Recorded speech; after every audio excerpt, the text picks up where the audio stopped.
So children, in this video I am going to discuss about stereochemical aspects of SN1 and SN2 reaction.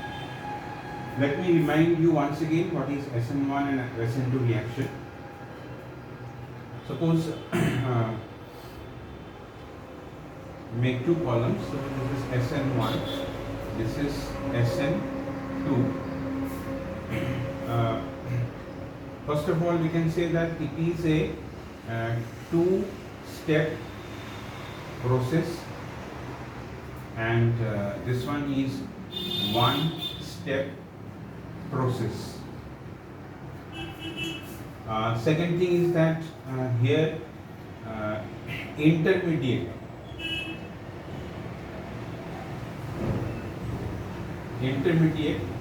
which is a carbocation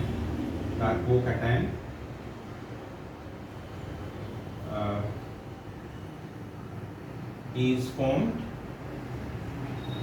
and here there is a transition state.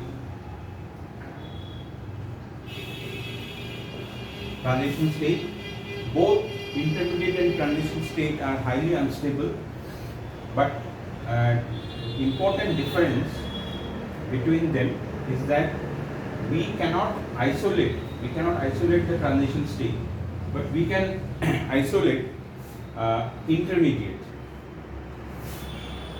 Third thing is that the rate law expression, it will be there in chemical kinetics chapter. For SN1 it is K, rate constant, and concentration of alkyl halide. So for SN1 rate law expression is R is equal to K concentration of alkyl halide. That is, more is the concentration of alkyl halide, more will be the rate of reaction. Then it is SN1. Whereas in case of SN2, R is equal to concentration of alkyl halide and concentration of nucleophile.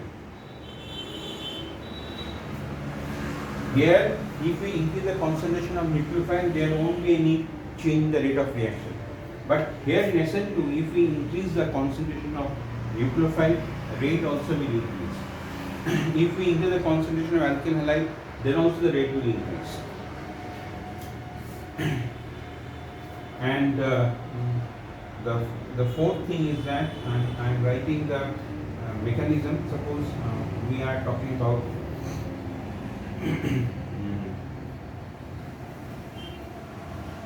this process is CH3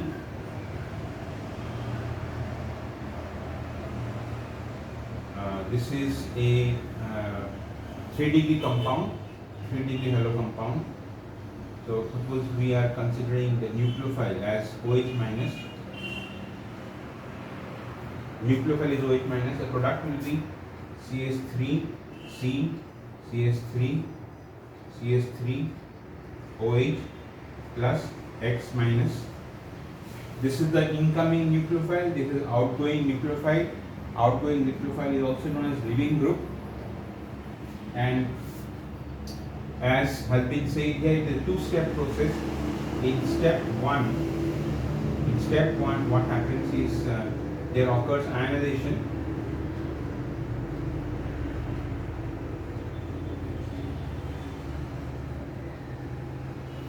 There occurs ionization which is very fast. There occurs ionization, not fast, it is slow. It is a slow step.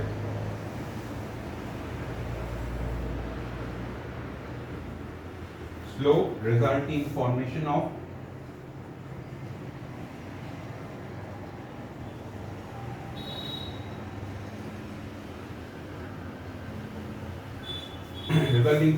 a carbocation plus X minus. Why I have written carbocation in this way is very important. You know, carbocation is planar. It is planar. The shape of carbocation is planar, so that's why it has been written in this way. So this happened in step 1, and in step 2, carbocation is attacked upon by nucleophile. So the nucleophile is here OH minus nucleophile, and it is fast, and we get the product CH3 C CH3 CH3 OH. So this is what is known as SN1, and in case of SN2, how it happens is, if I take here a 1 degree compound, this is a 1 degree compound, and the nucleophile, and this is our product.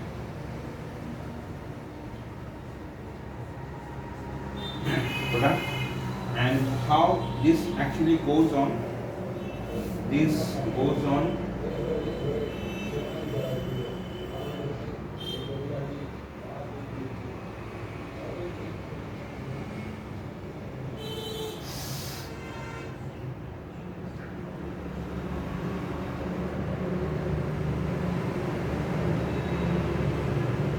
so you see this nucleophile is getting bonded with this carbon,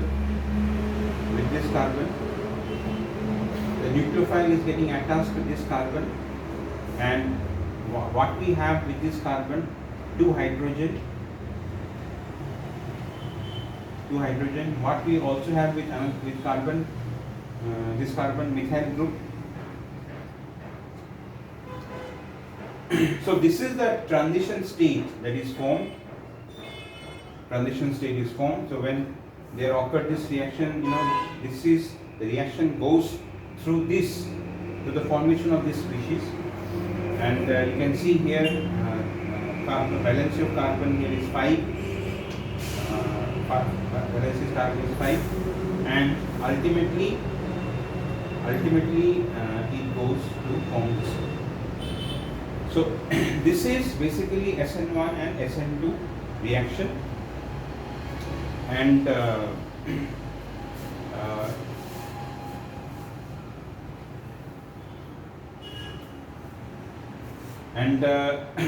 SN1 reaction goes for 3 degree halo compound, because with 3 degree halo compound we will get, or we can get, a very stable carbocation. You can see this is a 3 degree carbocation. Since the stability of carbocation, is we know is 3 degree greater than 2 degree greater than 1 degree. The stability order of carbocation. So the reactivity order for SN1 reaction is also 3 degree halo compound greater than 2 degree halo compound greater than 1 degree halo compound. This is halo compound. So 3 degree halo compound will react by SN1. Why? Because 3 degree halo compound will give a 3 degree carbocation, which is very stable, which is most stable of all the degree carbocation.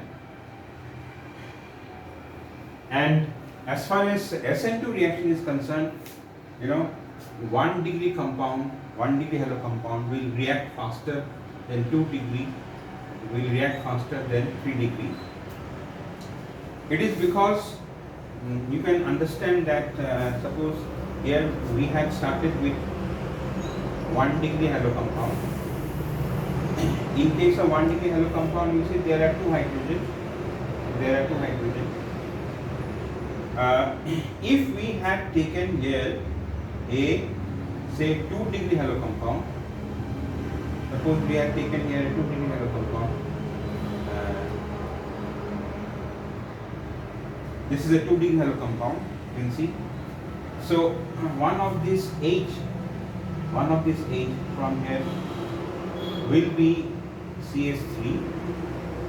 CH3. Now you see this transition state, because of crowding, will not be so stable. The transition state which was there from 1 degree is very stable. With 2 degree, this won't be so stable. And similarly, if you consider a 3 degree halo compound, then here also it will be an alkyl group,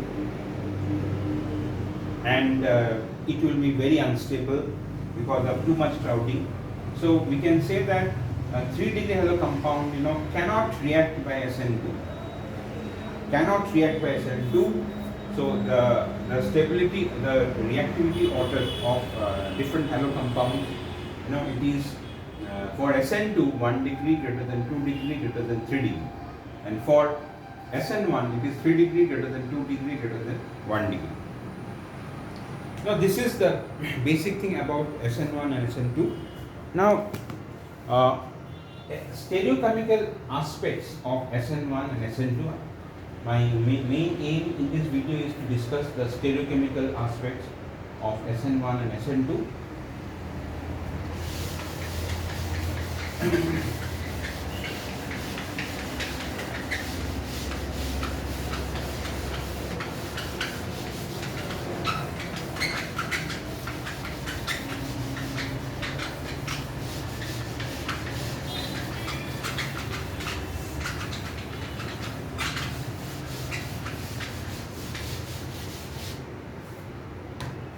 Okay, now suppose we consider a compound, say methane. Methane, we can write it like this.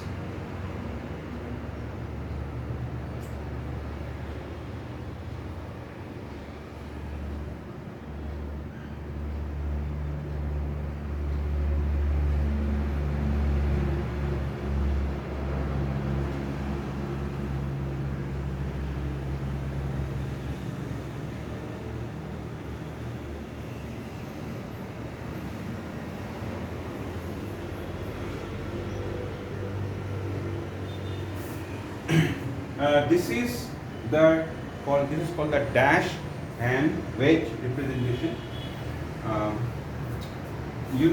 Methane, the carbon atom, the valency of carbon is 4, and the bond angle is 109 degree 28 minutes. This angle also is 109 degree 28 minutes. This angle also is 109 degree 28 minutes. This angle also is 109 degree 28 minutes. So all the angles are 109 degree 28 minutes, which makes this molecule a 3-dimensional molecule. It's a 3-dimensional molecule, and to represent a 3-dimensional molecule on a 2-dimensional surface, we use this symbol. Like this bond, and also this hydrogen atom is on the plane of the board. This carbon atom also is on the plane of the board, but this hydrogen atom, which is shown by this thing, it is actually behind the plane of the board. This H atom is behind the plane of the board, and this H atom is in front of the plane of the board. So this is how we express the 3-dimensional nature of methane or any organic compound with the help of dash and wedge representation. This is called dash, this is called wedge. Okay, now let us consider a compound, say this C.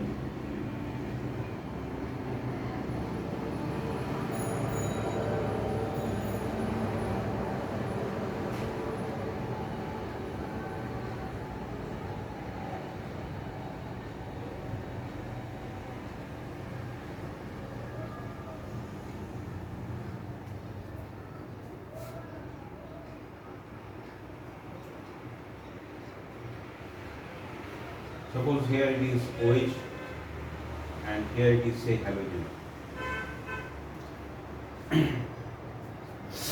So you see this molecule, we have a carbon atom which is attached to 4 different groups. Here one group is hydrogen, here one group is methyl, one group is X, say halogen, and OH. If 4 groups are all different, then this is called, this carbon is called asymmetric carbon, this asymmetric carbon or chiral carbon, asymmetric carbon or chiral carbon. And what will happen is that this compound will be optically active compound. It will be optically active compound. Optically active compound means there is an instrument called polarimeter. If we take in that instrument this compound and if we pass a particular light which is called plane polarized light, then there will be rotation. There will be rotation in the plane of the plane polarized light. If there occurs rotation in the plane of the plane polarized light, we call that substance as optically active. If there does not occur rotation of the plane polarized light, then it is optically inactive. This is optically active. Now suppose this methane, it is optically inactive. Why? Because in methane we do not have 4 groups different. Now suppose this compound, say CH3Cl, it will also be optically inactive. Suppose CH2, say OH, and say Cl. This is also will be optically inactive, because here with carbon one is Cl, one is OH, and one is H and another is H. So here all the groups are not different. Only when all the groups are different, then it will be optically active. Say suppose this compound H, Cl, OH, suppose here it is C2H5. This compound will be optically active. So, okay children, this much in this video. We will be continuing this thing in my second video. Till then, bye bye and have a good day.